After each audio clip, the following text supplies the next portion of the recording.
자, 여러분들 이번 시간에는 우리 이 대손금과 대손충당금에 대한 우리 학습 한번 보죠. 이 논점은 어떤 거냐면요.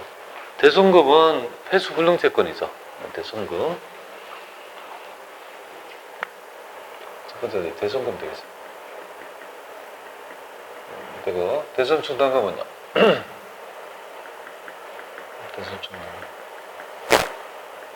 대손충당금은 평가상 충당금이죠, 그죠? 여는 기말에 뭐예요? 채권의 위험을 평가해서 설정하고 그의 위험을 평가해서 대손상합비 충당금을 쌓는 있죠. 여러분 회계 처리하죠. 그러면 그때 유발되는 대손상합비 비용 있죠. 그걸 우리 세법은 어떻게 볼 건지에 대한 얘기예요. 대손금은 말 그대로 있죠. 회수불능채권이죠. 회수불능채권이 되겠습니다. 일단 얘는 기중이 일어나죠. 기중에. 그러니까 얘가 뭐예요? 먼저 1순위 하고 뭐예요? 조정하고 그 다음에 뭐예요? 2순위로 조정한다. 이렇게 보시면 되겠습니다.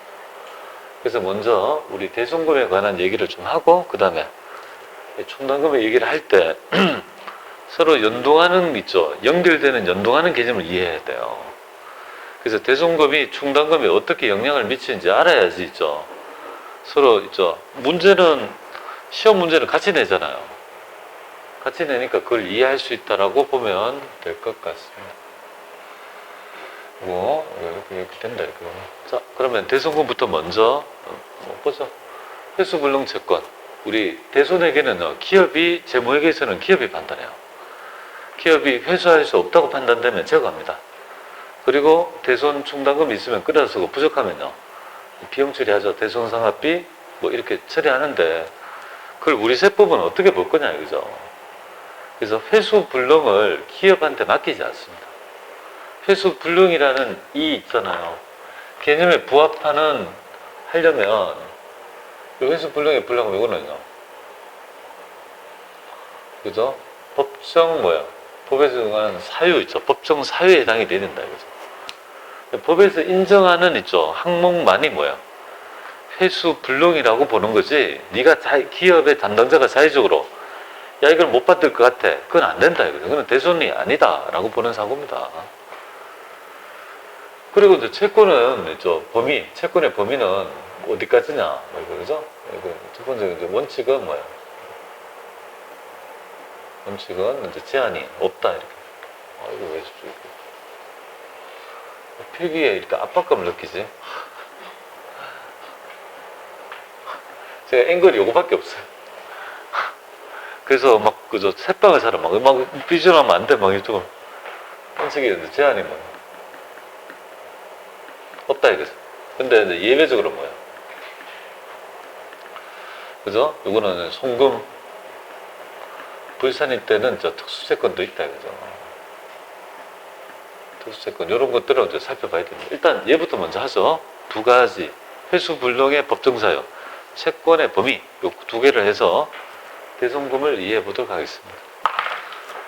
법정사유는 크게 두 가지로 나눠요. 이제 신고 조정하고요. 결산 조정 이렇게 두 가지로 나눈다 이렇게 보시면 됩니다.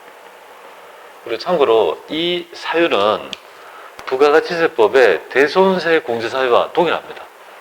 그래서 이미 대손세 공제를 조금 있죠. 안다면 선행학습이 될 것 같아요. 거기에 있는 대손 사유를 법인세법에 이 규정을 끌어서 쓰거든요. 동일하니까 조금 선행학습이 되어 있을 거라고 보는데 한번 보죠. 자, 신고조정은 뭐죠? 그죠? 회사가 대손회계 안 하더라도 무조건 송금 산입해주는 어떤 그런 경우 사유가 될 것이고, 결산조정은요 반드시 이걸 대손회계를 통해서 내가 회계처리를 통해서 받아먹는 항목이 될 거예요. 근데 굉장히 뭐가 많죠. 막 복잡하잖아, 그죠? 뭐 복잡하네요, 그냥. 그래서 일단 요 안에 있죠. 요거 부도 발생 1,000원 요거는 빼고 요거 일단 보고, 그죠? 요거 두 개를 여기 있는 내용 복잡한 걸 여기 모았어요. 요 정도만 알면 될 것 같아요. 일단 보겠습니다. 신고 조정 사항은 두 개입니다. 첫 번째, 소멸시효 완성채권. 시효를 정해서 그 시효를 지나면요. 우리 세법은 법률이 일정한 시간이 지나면 못 받는 거야 라고 판정하는 시기가 있죠. 그걸 소멸시효로 합니다. 그래서 상사채권은요 3년, 민사채권은 5년의 시효를 가집니다. 그 기간이 지나면요 자동 소멸된다고 보는 거예요. 근데 이 시효라는 게 있죠. 중단과 정지가 있는 거예요. 그래서 중단은 잠시 뭐예요? 정지라는 건 일시정지. 그래서 시효에 3년이 가면 3년의 일시정지 사유가 있고요. 중단은 새로 있죠. 중단에서 새로 있죠. 기산을 하는 여러 가지 제도가 있어요. 그러니까 우리가 얘기하는 일반적인 뭐예요? 3년이 지나면 자동적으로 완성해. 그건 아니에요. 실무적으로는 되게 뭐예요? 시효 완성에 따라 대손회계 처리하기가 되게 어려워졌죠. 일단 소멸시효가 완성됐다 하면 뭐야? 회사에 회계 처리하면 뭐야? 어제 잘했어. 근데 안 했더라도 뭐야? 신고 조정에 의해서 반드시 송금에 산입해야 된다 이렇게 보면 돼요. 가장 그죠 대손회계의 한 축을 이룬다. 그리고 법원에서 면책 결정에 따른 그죠 이 회수불능 확정채권. 법원에서 면책 결정은 뭐냐면 면책 야 이거 못 받는 거야 면해줘라고 결정한 거 있죠. 이것도 신고조정 사유다 이렇게 보면 돼요. 그러나 여전히 뭐야? 신고조정의 가장 큰 거는 뭐죠? 대표성을 가지는 거는 소멸시효 완성채권이다. 이렇게. 시험 문제 나올 거라고 봅니다. 반드시 나옵니다. 출제 안 된 적이 거진 없습니다. 무조건 있죠. 대손금 사유에 소멸시효 완성채권은 웬만하면 나옵니다. 자, 이거 챙기고 결산조정은요. 얘는 회계 처리해야지 받아볼 수 있는 거. 파산 사망 실종 아실 거고요. 부도 회수기일이 있죠. 6개월 이상이 지난 뭐야? 소액 채권, 소액의 개념이 30만으로 다 통일됐습니다. 그래서 소액 채권, 이전 경관 중소기업 채권인데요. 일단은 한번 볼게요. 요에는 얘기할 게 좀 있으니까요. 좀 여기 요거까지 해서 같이 좀 연결해야 돼요. 요거 부도 발생은 좀 연결해야 되고 요거부터 해볼게요. 자, 회수기일이 6개월이 지났어요. 물건을 팔고 6개월이 지났어요. 근데 위의 사유가 아니에요. 파산 사망 실종도 아니고 이런 사유도 아니에요. 그렇다 하더라도 뭐예요? 아주 작은 금액은 뭐예요? 그냥 대손 뜰 수 있다 이렇게 보면 돼요. 그 소액의 금액이 얼마예요? 30만 원이 되겠습니다. 근데 만약 50만 원을 대손회계 하면요. 그 소액이 아니죠. 다른 이런 사유가 아니고 50만 원이죠. 아무 사유 없이 50만 원 대손할 수 있습니까? 불가능합니다. 그러면 대손 떨면 안 되죠. 대손을 한다는 말은 자산이 제거되죠. 자산을 제거하면 안 된다는 거예요. 자산증가 유보가 필요한 거예요. 그래서 부인해야 되니까. 그러면 만약에 30만 원이 어떻게 됩니까? 이런 사유 필요 없이 30만 원이라면 그럼 문제되지 않는다 이렇게 보면 돼요. 그걸 판단할 수 있어요. 30만 원이면 되는 것이고 50원요. 안 된다 이렇게 보면 되죠. 이 규정은 작년도 생겼는데요. 뭐 어떻게 적용할지 모르지만 중소기업이라면 뭐야? 이래 사유가 있어야 되잖아요. 그죠? 그리고 50만 원이라 하면 중소기업이라면 50은 이것도 안 되잖아요. 사유가 이런 것도 안 해요. 이런 것도 안 해요. 그런데 여전히 뭐야? 중소기업에 보면 뭐 좀 표현이 거친데요. 인간들이 뭐야? 돈 안 주고 그저 버티는 인간들 있죠. 장부 뭐 한 50 주는데 달래도 안 주고 계속 피해 다니는 피곤한 애들 있잖아요. 그렇다고 구자가 파산 사망 실종도 아니고 6개월은 지났지만 30만 원도 아니고 뭐 부도도 난 거 아니고 그러면 못 받는 거 있죠. 실제로 못 받는 것도 많잖아요. 그래서 원활한 뭐야? 못 받는 채권을 그죠? 원활한 중소기업에 대해서는요. 대손을 할 수 있도록 열어줬다 이렇게 보면 되겠습니다. 그 기간이 2년이 경과했다 이렇게 봅니다. 자, 이런 것들이 있죠. 대손 사유에 해당이 된다 이렇게 보면 돼요. 근데 파산 사망 실종 중에서 이 결산 중에서 가장 중요한 논점은 바로 뭐냐면요. 바로 부도가 되겠습니다. 부도덕인데요. 부도가 가장 중요한 논점을 차지한다 이렇게 보면 돼요. 자, 부도 볼게요. 부도가 났어요. 부도가 났으면 이거 대손이 낳는 거냐, 이걸 회수불능할 거냐, 회수불능이냐. 그래서 우리 세법은 부도 난 사항에 대해서는요, 일정한 기간의 지나고 난 후에 대손을 확정합니다. 그 기간이 몇 달? 6개월 이상이죠. 그런데 우리 법 표현은 어떻게 됩니까? 이상이 지난 시점이다. 그러니까 부도 발생일로부터 6개월을 딱 계산하고 플러스 1일을 해야지 뭐야. 그 날짜가 바로 대손의 확정일이다 이거죠. 6개월 이상이 지난이죠. 플러스 1일을 더해야 되는데 그 밑에서 빼게 될 겁니다. 자, 부도가 나면 뭐예요? 6개월이 지나야 된다. 근데 만약에 6개월이 지났다면 그러면 대손을 인정한다는 거죠. 대신에 얼마를 제외하고 부도가 나서 6개월을 경과했어요. 6개월 이상이 지났다 했죠. 지났다. 그러면 일단 대손을 확정하죠. 대손의 사유가 된다고요. 그러면 사유가 된다 하더라도 얼마를 남기고 1,000원을 공제한 금액을 대손을 인정한다 이렇게 보면 돼요. 1,000원 남긴다 이거죠. 여기에서 한 문제가 보통 나와요. 한번 요걸 좀 심화해서 한번 논점을 한번 살펴보겠습니다. 자, 요 얘기 가지고 일단 해보겠습니다. 요거는 보겠습니다. 요거 가지고 일단은 보고 볼게요. 파산사망 실종은요? 10월 10일이라면 대손 확정일이 똑같아요. 그러니까 대손 있죠. 대손금을 할 수 있는 사업년도는요. 대손 확정일이 속하는 있죠. 2020년도 사업년도에 대손금으로 인정받을 수 있다. 이렇게 보면 돼요. 소멸시 완성도 뭐예요? 똑같아요. 시효 완성이 곧 뭐예요? 대손의 확정이니까 대손 확정일이 속하는 사업년도의 대손금이죠. 요때 가능하다 이렇게 봅니다. 부도 볼게요. 자, 부도인 경우는 부도 발생의 일이 뭐예요? 10월 10일이라 가정할게요. 그러면 몇 달? 6개월이잖아요. 그럼 플러스 6 하면 뭐예요? 4월 10일이죠.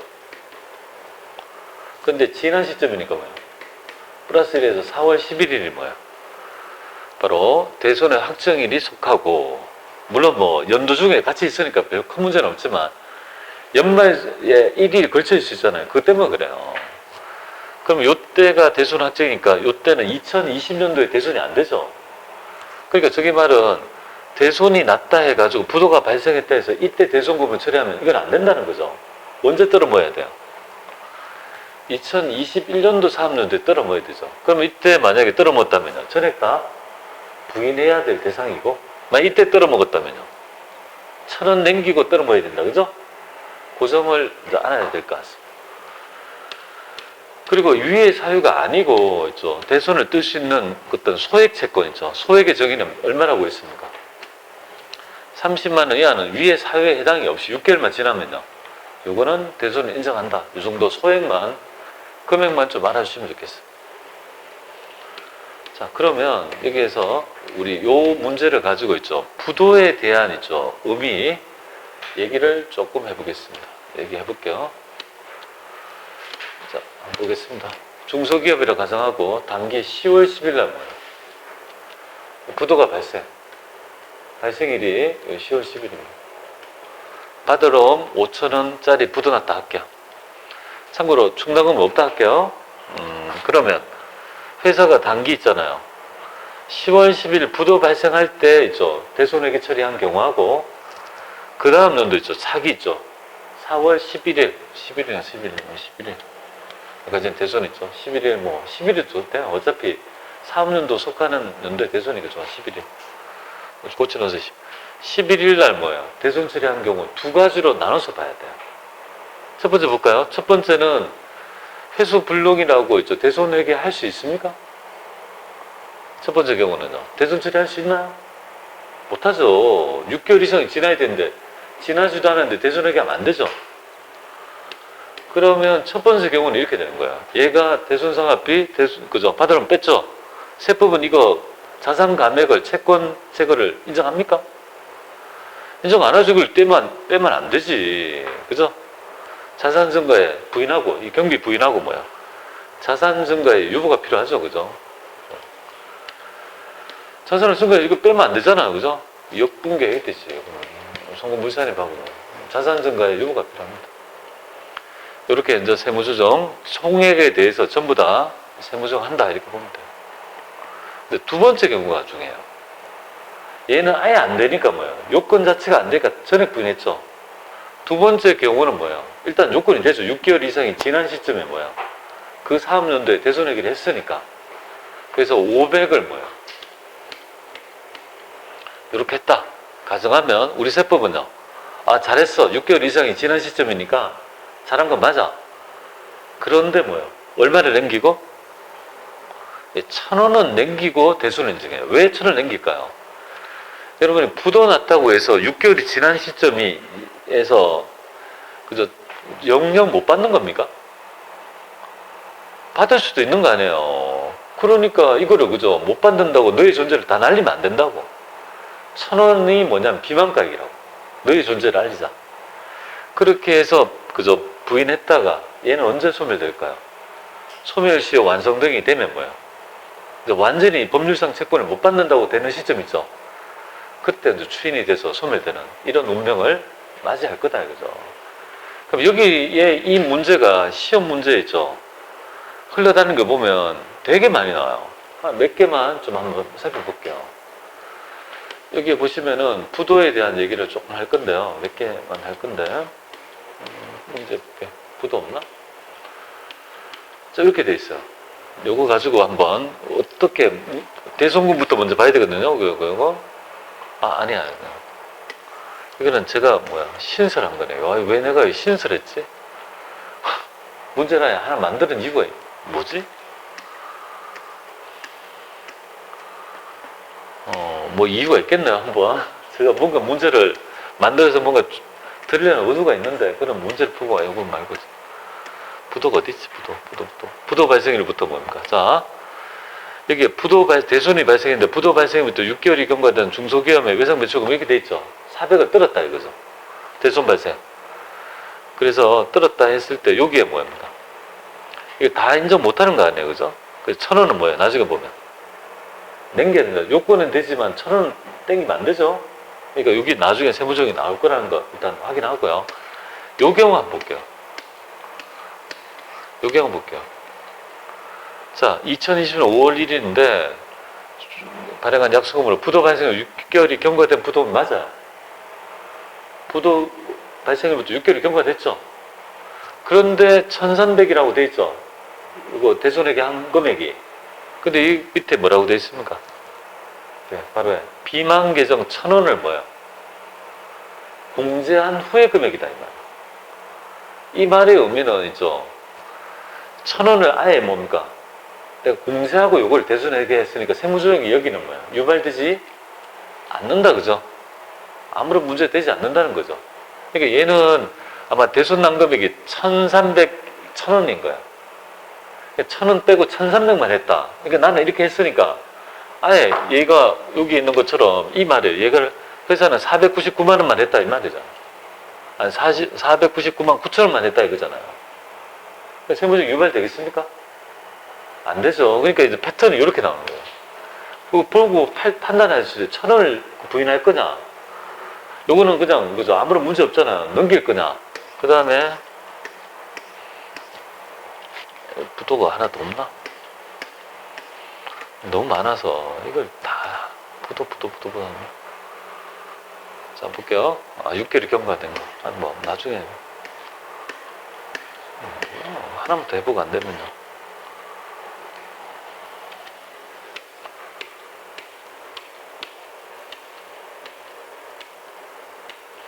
찾다가 나중에는 그죠. 찾다가 짐 빠지겠습니다. 하지 말고. 자, 일단 나오면 그때 말씀드릴게요. 이게 세 가지 패턴인 거야. 어떻게 나오냐면, 첫 번째, 요건이 안 된다, 이거죠.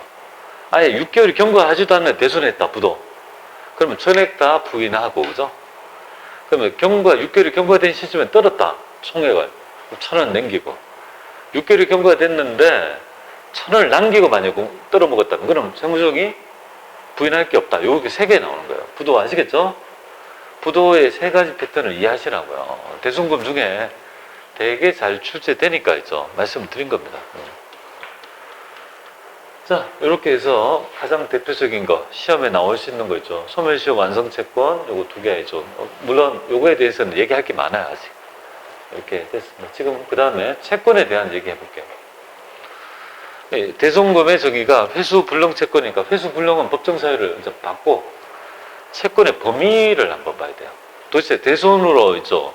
인정받을 수 있는 채권의 범위는 뭔가 제한이 있는 거냐? 아니야, 없어요. 채권의 종류에 대해서는 별다른 제한을 두지 않습니다. 돈을 장기 대여금을 띄었든지 미수금이 띄었든지, 그죠? 내가 빌려준 채권이 띄면 전부 다 대손으로 다 송금사님 해주겠다 이 말이에요. 하지만 뭐예요? 다음에 채권은 뭐예요? 이런 특수한 채권은 뭐예요? 이런 거 하나 둘 셋, 그럼 해석상 2개, 5개의 채권은 뭐예요? 네가 대손에게 하면 우리 세법은요 못 해주겠다, 대손 인정 못한다. 그러니까 여기 5개의 특수채권은 뭐예요? 이거는 대손해계를 인정하지 않고 송금불산입하겠다 이거죠. 대손해계 인정 못하는 특수채권이 있다 이거죠. 그리고 나중에 이런 것들은 나중에 대손충당금 있죠. 한도에 들어가는 채권 잔액에도 빼요. 왜냐면 이런 것들은 대손이 날 위험이 없거나 이상하다고 보고 아예 채권이 아니라고 보는 거죠. 세법상에 채권이 아니라고 보는 항목이다 이렇게 보면 돼요. 인정 못하겠다 이거죠. 그 얘기를 조금 해야 될 것 같습니다. 이 2개는 간단하게 부도 발생 이후 채권은 안 해줘요. 부도 발생 이후 채권은 외상이죠. 부도가 났어요. 근데 돈도 안 받고 외상으로 주면 말이 됩니까? 그거는 어떤 의도가 없고 짜고 치는 고스톱이 없다면 이건 이럴 수 없다. 이거 안 된다 이거죠. 자, 그 다음 2번째, 저당권 설정 채권. 저당권은 채권을 또 다르게 담보할 수 있는 하나의 권리가 되죠. 네가 돈 안 갚으면 저당권을 실행해서 그거를 채권을 회수할 수 있는 거 아니에요. 그러니까 얘는 그저 다른 식으로 변제를 받을 수 있기 때문에 대손한 게 아니라고 보는 거예요. 그러니까 저당권이 설정되어 있지 않아야 되고 부도 발생 이전에 채권해야 되지, 그죠? 이런 것들이 대손이 가능하다 이렇게 보면 돼요. 자, 그러면 요거는 해석상이고 제가 해석상 넣은 거고, 3개가 바로 법 조문에 있는 대손을 인정하지 않는 3가지의 채권이다 이렇게 보면 돼요. 채권에 대한